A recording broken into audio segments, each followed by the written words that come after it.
Hi folks. In this little short video I wanted to show you a little more deeply how the recursion works in the example code I showed above. So here we have our append to list uh, application, and let's just append a couple items to it. So let's first append, let's actually refresh this totally. And then let's append foo to the first item. There was already boo in the beginning of the list, and then we're going to add foo.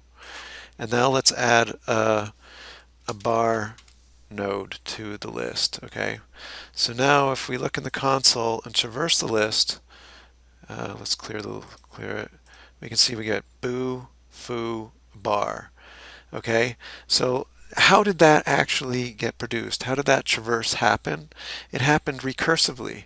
And so let's actually step through the code so that you get a good sense of how that recursion works. So here we have the source code, and every time we click the traverse list, it's calling this this method, the find tail method. So let's put a break in there, and now let's call the traverse list. Okay, and the traverse list was called, and it passes in the head node. And what is the head node? It's boo, right? We have it right there.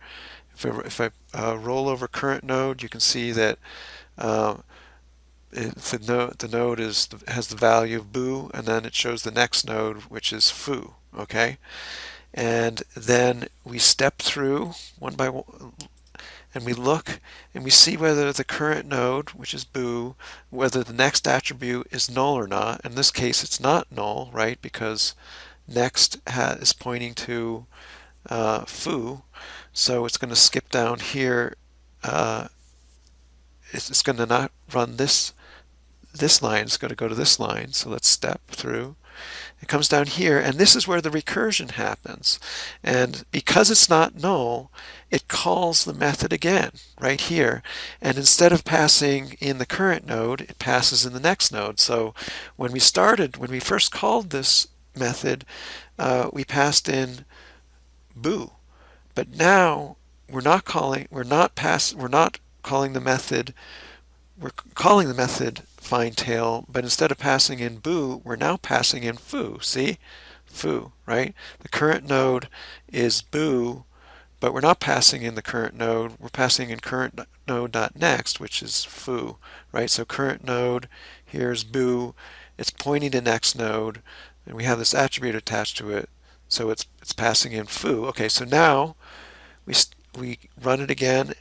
It goes to the top of the function. See, now the current node is foo now. It's no longer boo because it's a little further on in the linked list. We step through it, and we see whether the next node is null, and it shouldn't be, right?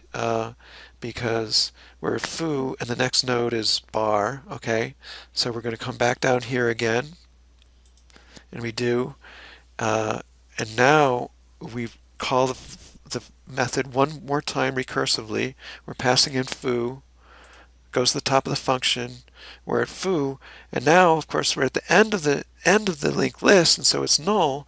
And now instead of going all the way down here to call the function recursively, it's going to come to this line, which is what it does.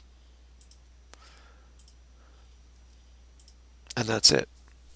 So that's how recursion works in this particular example, and I also give you some sort of simpler examples of recursion as well in the learning module.